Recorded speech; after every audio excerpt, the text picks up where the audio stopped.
Comment ça se passe les zinzins de l'espace? Bonjour et bienvenue, c'est Lolo Manga. Bienvenue sur la chaîne. Si vous êtes là, c'est que ça fait plus ou moins un mois qu'on est occupé avec les vidéos. Ça fait plaisir. On est là aujourd'hui pour un achat manga du mois de mai. Tous les achats que j'ai effectués fin avril, début mai, que je vais vous présenter. Alors il y a plusieurs tomes que j'ai lus, que je n'ai pas lus. Donc on va discuter de ceux que j'ai pu un petit peu feuilleter, avec un petit peu mon avis. On va faire ça rapidement pour que la vidéo ne soit pas trop longue non plus. Et entrons dans le vif du sujet. Mon préféré ce mois-ci en tout cas, c'est le tome 13 de Sakamoto Days. Alors Sakamoto Days, je trouve que ça monte en puissance. C'est très sympa comme manga, c'est bourré d'action, d'assassinats en tout genre. Ici dans ce tome 13, je sais pas si vous suivez plus ou moins ce manga ou pas, mais je vous le conseille. Dans ce tome 13, on est dans un flashback, enfin on est dans le passé de Sakamoto, qui a le transport du président à faire ou du ministre, du premier ministre à faire, parce que il s'est fait renvoyer de l'école des assassins. Donc encore une fois, bah écoutez, j'ai vraiment apprécié ma lecture. C'est pas grave si on n'a pas lu du Sakamoto pendant plusieurs semaines ou plusieurs mois. On se rappelle assez facilement les événements passés, les personnages qui sont facilement identifiables. Il y a de l'humour, il y a de l'action. Bah écoutez, moi, qu'est-ce qu'on veut de plus à ce niveau-là? Je sais pas, c'est un très très bon shonen. Les dessins, des fois sont moyens, des fois ils sont magnifiques. Ça dépend. Il y a des choses qui sont aussi pas très très réalistes, hein. On est presque dans Matrix par moment. J'essaye de vous le mettre de manière à ce que ce soit pas flou. Donc ici, ouais, je dirais un bon 8 sur 10 pour cette sortie. Très très chouette, très bon feeling, très bon ressenti. Je vous conseille Sakamoto Days. Ce qui va suivre, c'est un peu moins bien, mais c'est bien quand même. On va voir ça ensemble. Qu'est-ce qu'on a ici? Oh là là, on a Chainsaw Man, tome 16. Alors Chainsaw Man, bah, un petit peu déçu quand même, un petit peu déçu par ce tome 16. Bon, après c'est toujours déjanté, c'est toujours de l'humour complètement débile. Donc ça on aime bien, c'est pour ça qu'on lit Chainsaw Man. Après moi ce deuxième arc, je le trouve un petit peu en déca, je le trouve un petit peu en dessous du premier. Et moi ce que j'avais déjà expliqué à plusieurs personnes, c'est que bah, c'était inévitable qu'il soit moins bien cet arc là. On a de toute façon perdu un paquet de personnages ultra charismatiques qui tenaient le récit de bout en bout. Donc à partir de ce fait établi, bah, on est un peu même, je trouve, sur une deuxième partie de transition, vu qu'on voit pas énormément d'Enji. Carrément maintenant il fait vœu de ne plus se transformer en Chainsaw Man.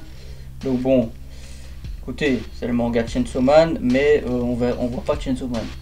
Bah écoutez, moi je sais pas trop quoi penser de ça. À vous d'en juger. On a une très belle jaquette alternative ici qui brille avec comment elle s'appelle, avec Asa Yoru qui est en couverture. Bah écoutez, ouais, ça va, c'est mitigé, je dirais 6 sur 10. Le tome 15 par contre, celui-là je l'ai adoré. Il était génial avec Chainsaw Man sur la moto et tout, avec le collector qui était de très bonne facture. Donc je vous ai pas fait la présentation vu que voilà, j'avais pas encore de chaîne YouTube.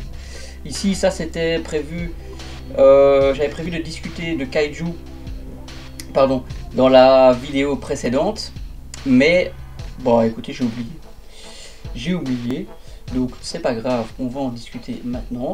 Ça aussi, Kaiju, bon c'est une petite déception, je sais pas comment vous l'expliquer. Enfin si, on est dans des combats qui sont plus ou moins tout doucement en train de devenir interminable. Ce kaiju numéro 9, ça n'en finit pas. Il a toujours un trick, il a toujours un tour dans sa manche, il a réponse à tout. Écoutez, les gens là, les membres de la division d'assaut, bah, ils arrivent à rien, ou presque. Il y a des persos comme celui qu'on voit ici, bah, qui sont charismatiques, hein, qui sont cool. Moi j'aime bien les dessins, de temps en temps il y a une double page vraiment qui déboîte. Mais bon, ouais, on est encore en train de construire sur la personnalité du kaiju numéro 9, il contrôle tous les kaiju, blablabla. Bah, moi je me dis à quel moment ça va finir cette histoire, à quel moment on va un petit peu passer à autre chose, quoi. Donc très très mitigé ce kaiju, c'était lu très rapidement, en une demi-heure max c'est lu, kaiju, tome 11. Bah écoutez, ouais, la première partie, j'allais dire les 10 premiers tomes, à la rigueur, je vous les conseille. Après, c'est une série qui est plus ou moins passable sur la suite. Ça traîne en longueur, en fait. Donc si on est fan, ok, ça passe. Mais attendre un mois ou deux pour lire un truc en une demi-heure qui enchaîne des combats, sans qu'à la fin on comprenne réellement plus pourquoi on est là. Bah, je sais pas trop quoi en penser. Ce mois-ci j'ai acheté Springald, je suis à fond dans ma période Fujita. C'est vraiment un auteur que j'apprécie, avec Karakuri Circus dont je dois encore lire la fin. Springald, bah écoutez, un jour ce sera plus imprimé par Kiyun, donc il vaut mieux l'avoir, commandez-le vite. Pour ce qui va suivre aussi, Ghost and Lady, il vaut mieux acheter ces mangas là qui sont quand même assez chers, hein, 8,95 en neuf. Mais c'est une grosse galette et ça vaut quand même le coup. C'est une très belle édition comme vous l'avez vu. C'est brillant, c'est doré. Non, c'est très chouette. Celui-là, je ne l'ai pas encore lu. Comme c'est du Fujita, bah, ça doit quand même être assez sérieux dans sa narration, dans les dialogues. Donc à ce moment-là, il faudra quand même que je prenne le temps à mon aise de le lire pendant une petite heure, je pense. Je vais pas trop le lire au boulot, pendant mes pauses et tout, parce que c'est trop compliqué d'être réellement concentré à ce moment-là. Mais non, franchement, 10 sur 10 pour l'édition que nous a fait Kiyun ici. C'est un très bel ouvrage, très beau manga, très beau livre. Ghost and Lady, regardez-moi cette cartache, quoi. Je sais pas s'il y a marqué. Ouais, il y a au moins 276 pages, il y a 280 pages facile, quoi. On est sur presque du 300 pages. Donc ça vaut quand même son pesant de pesos.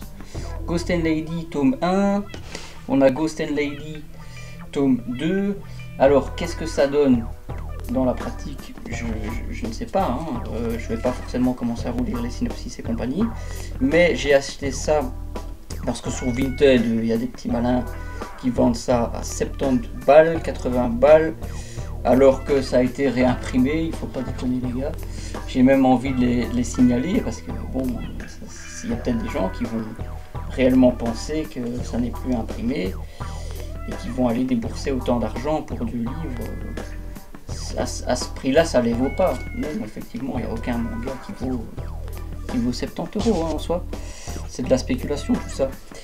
Donc Ghost and Lady, ça c'est le deuxième tome. Celui-là il part très cher sur Vinted, alors que ces gens-là ils sont peut-être même pas au courant eux-mêmes que ça a été réimprimé. Ici, ah dommage, il n'y a pas de page couleur sur le deuxième tome, mais bah écoutez, on retrouve le style graphique quand même très singulier de Kazuhiro Fujita. Donc ça c'est déjà une bonne nouvelle. On a quand même beaucoup de dialogues à première vue. Franchement, les personnages, ils ont l'air quand même très spéciaux, très chouettes. J'ai hâte de lire ça. Franchement, c'est un auteur que j'ai découvert grâce à Meian. Je vous le conseille vivement et fortement. En parlant de Meian, bah écoutez, ils ont annoncé la suite de Baki. Ils ont annoncé New Grappler. Donc ça, moi, c'est Day One. Je vais les acheter directement à la fin du mois. J'ai vraiment pas envie d'attendre de lire ça, même si j'ai déjà vu au final les événements qui s'y passe dans l'animé, mais j'ai vraiment envie de voir au niveau papier, au niveau dessin, ce que ça donne. Dites-moi ce que vous en pensez. J'espère que vous avez apprécié cet achat manga du mois de mai. On a quand même pas mal de découvertes, des bonnes choses, des moins bonnes choses, rien de catastrophique. Après, ça dépend, l'avis de tout un chacun. Si vous les avez lus, dites-moi quoi en commentaire. C'était Lolo Manga, c'était avec plaisir. Je vous vois la prochaine fois. Ciao ciao les gars, dites-moi quoi, likez, partagez, tchuss, bye bye.